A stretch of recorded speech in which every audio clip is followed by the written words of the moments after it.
Hi കുട്ടികളെ, ഇന്ന് നമ്മൾ പഠിക്കാൻ പോകുന്നത് 7ാം ക്ലാസ്സിലെ സോഷ്യൽ സയൻസിലെ 10ാമത്തെ ചാപ്റ്ററായ budget, the true record of development. അതായത് ബജറ്റ്, വികസനത്തിൻ്റെ നേർരേഖ എന്ന പാഠഭാഗമാണ്.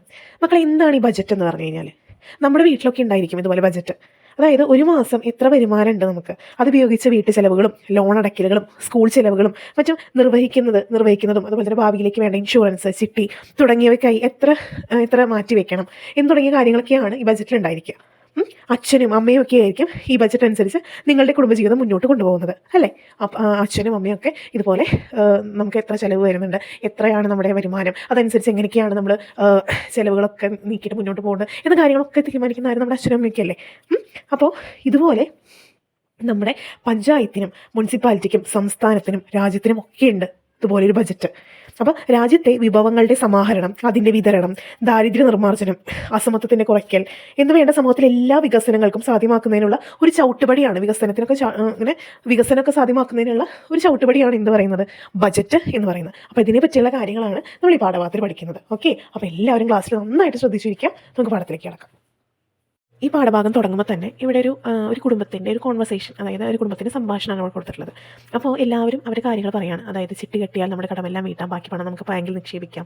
അപ്പോൾ അച്ഛൻ പറയുകയാണ്, ഈ മാസത്തെ ചിലവൊക്കെ കൂടുതലാണല്ലോ, ഇനി പണം കടം വാങ്ങേണ്ടി വരുമോ എന്നൊക്കെ ചോദിക്കുകയാണ്. അതുപോലെ തന്നെ അദ്ദേഹത്തിൻ്റെ ഭാര്യ പറയുകയാണ്, നാളെ അമ്മൂൻ്റെ പിറന്നാളാണ്, ഉടുപ്പൊക്കെ വാങ്ങണ്ടേ, അച്ഛൻ്റെ മരുന്നൊക്കെ തീർന്നിട്ടുണ്ട്, കറണ്ട് ബില്ലൊക്കെ വന്നിട്ടുണ്ട്, ചിട്ടിക്ക് പണമൊക്കെ അടയ്ക്കാനുണ്ട് എന്ന കാര്യങ്ങളൊക്കെ പറയുകയാണ്, ചിലവുകളൊക്കെ പറയാനാണ്.